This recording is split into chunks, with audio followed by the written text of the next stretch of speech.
My name is John Paul Scotto. I'm with the FFA, and I'm the District 2 Star in Placement.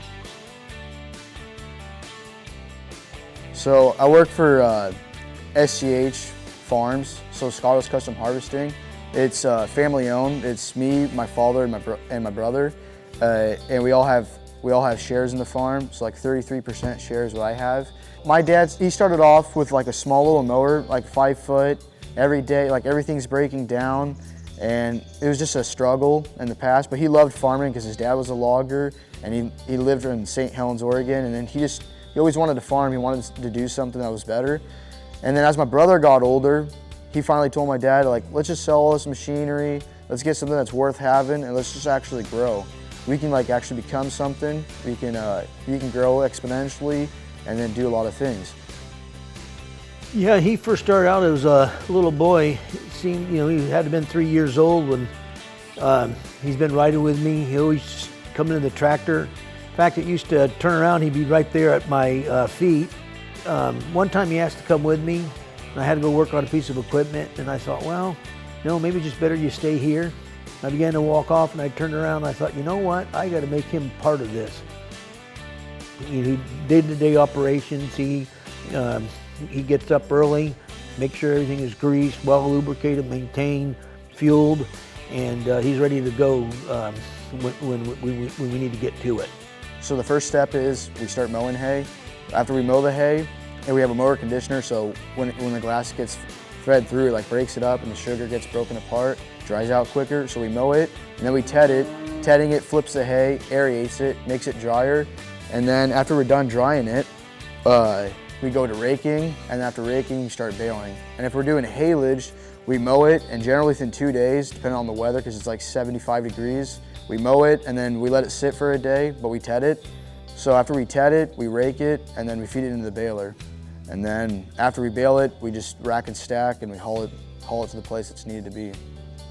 Generally, when we're doing like contracts, we do state contracts with the state, so we go on bid where we go to hay fields, and then it's like with the Fish and Game, and we bid against other farmers like Jesse Radcliffe and other farmers in the area. So like, let's say we go to a 250-acre contract.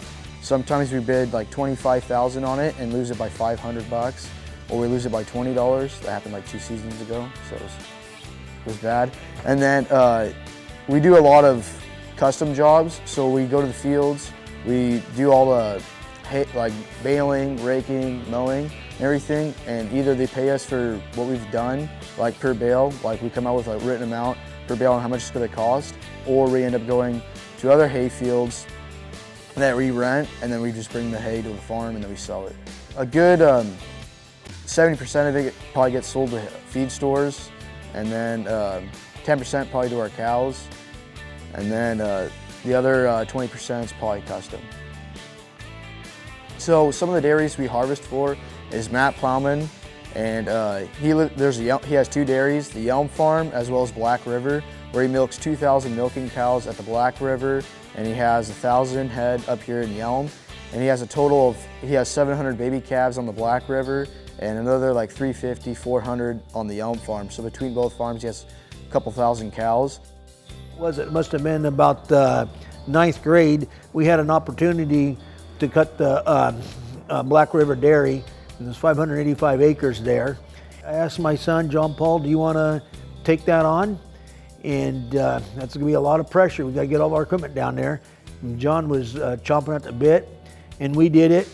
And in 2.5 days, I think he cut down, it was about 285 acres on that farm. And from that time on, there were so many dairymen that have called us and want us to custom harvest. Depending on the field, either we buy the hay outright, we pay him so much per bale, or we sell a portion. Like he gets, like let's say if we were to do 50-50, so let's say we get 10 bales an acre, and it's 100 acres, so you got 1,000 bales. So let's just say he gets 500 rounds haylage, and then he mixes that into his mixer wagons, and he sells that to the cows that are having calves. So that's the ratio that he's using to feed the cows. FFA, extremely great program, and everything that we do as a chapter and who we are and what we represent has helped me extremely a lot in farming, especially when it comes to me like discussing or having conversations with people. FFA's helped me become a leader, as well as like it's helped my public speaking. Today I've seen him grow from a young boy. He drives that semi with that 45-foot tanker, 10,000 gallons, and he goes down the road. He's able to get onto the fields. He follows all environmental protocol, not putting it near ponds or streams. He knows how to evenly make it flow. In fact, I have men that we've had working for us in the past, and they can't do it as good as he can. I'm ready just to give the keys to John Paul and just let him do it from now on. Never quit. When we first started farming, after a couple seasons, our third round baler caught on fire. The bearing went out on it, and then we got out. We just dumped our coffee that was on there, and that's how we put out the fire. And then after that day, my dad was extremely stressed out. Came down to the barn. We all discussed and said, no, let's just try one more time. So we got a new baler. After we sold the Heston round baler, we finally went and got a New Holland, like BR 740. And then we ran that for several years, or a couple of years, until we put a couple thousand, like several thousand rounds on it. Then we got a new baler. So the key to success is to keep going, never stop, and fulfill your dreams.